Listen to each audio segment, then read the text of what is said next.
In this video, I'm going to be telling you how I died 7,000 blocks away from spawn and lost all my items, as well as how I attempt to get them back.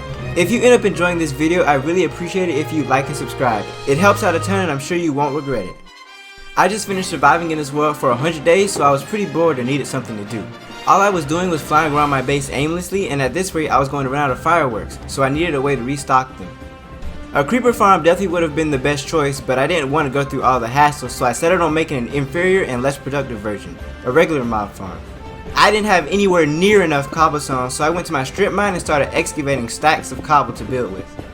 One night while I was building, I was suddenly attacked by a zombie apocalypse. Like 1,000 zombies suddenly spawned in and started marching towards me. I built up, and once I killed them all, I looked up what the heck just happened. Apparently I encountered a rare event called a zombie siege that has a very small chance of happening at night. They can happen at any light level, so it doesn't matter if the village is well lit or not. After that, I got back to building the eyesore that didn't even really work when I was done with it. At some point I found a librarian that disappeared about 100 days ago. I'm sure I probably thought about saving him from this dangerous cliffside, but obviously I did not. And I just left him there to hopefully die one day. I didn't have any sort of feather falling on my diamond boots, and I ended up killing myself while trying to pearl to the top of my mob farm. You'd think I would have realized that here and saved myself from losing all my things 7,000 blocks away. I finished up the mob farm, then started collecting the materials I would need for an Intermittent Farm so that I can enchant my items again, just in case I somehow mysteriously died really far away from my bed and lost all my stuff. I hung out with my ex-logs for a while, then for some reason when I was almost done collecting everything, I left my base to explore the far reaches of this beautiful Minecraft world. My world spawn only had darkwood forest and boring plains and mountains biome surrounding it, so I was happy to find some biome variety. I found a desert, a savanna biome, and a badlands next to a frozen ocean, as well as 2 villages and some cute turtles on the beach. Eventually, when I made it out over 7,000 blocks away from spawn, I found an ice spike biome. I didn't really care about ice spike biomes, but I was happy to collect some ice just to have it.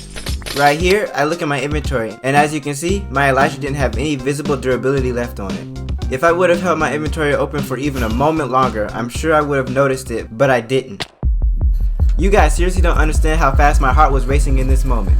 Just a few minutes earlier, I was talking to my brother about how crazy it would be if I somehow died 7,000 blocks away from my bed. We both dismissed it, but then I did. It happened. I died over 7,000 blocks away from my bed and lost all my stuff. I just sat there in front of my monitor staring at that "you died" screen in disbelief. I couldn't believe it. I lost my Elytra, I lost my 2 pickaxes Lucy and Silky, my precious Pudendum, the axolotl I just found in a cave a few minutes ago. I was going to make an intermittent farm while I had the Elytra so that just in case I fell into the void I wouldn't lose my things, but now it was pointless. I knew the coordinates, but there was no way I was going to get back in time before my stuff despawned. But then I realized something. There was no way I'd make it through the overworld, but maybe I could get there fast enough through the nether. I clicked respawn and hurried to grab the materials I'd need. I didn't have any obsidian or a diamond pickaxe, so I ran to the villager house to buy a diamond pickaxe from the toolsmith. I dove into a cave to collect some obsidian, then bolted into the nether. 8 blocks in the overworld was only 1 block in the nether, so that meant 7,000 blocks in the overworld was just under 900 in the nether.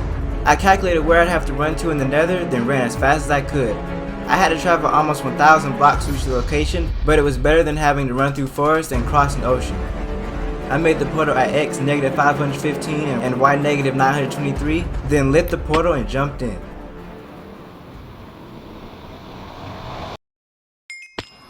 When I went through the portal, I was greeted with cave walls. I turned around and saw an opening behind me, but when I ran out, I didn't see my items. My heart sank, but then I turned around and I saw all my armor and tools scattered all over the snowy ground. I made it. I collected my things and I was delighted to know that I hadn't lost my Elytra. At this point, I'd only been playing Minecraft for a few weeks, so I didn't know that the Elytra didn't disappear when I broke it. If I put feather falling on my boots after the first time I died, I wouldn't have died the second time. So when I got home, I mended my Elytra back to full durability, then spent the next 2 days trying to get a librarian to sell me feather falling 4. After trying for 2 days, I settled on getting feather falling 2 and bought 4 so that I can make a feather falling 4 book. I also finished everything I needed for an intermittent farm, so after that I went to the inn and spent a few hours building it. If I had to get a lesson out of this, I'd say always put feather falling on your Elytra, boots. If you enjoyed the video, please consider liking and subscribing with notifications on. I'm about to hit 50 subscribers as of saying this, and I've got some crazy stuff planned with the channel, and I'd love it if you stuck around. Also, make sure you check out this next video.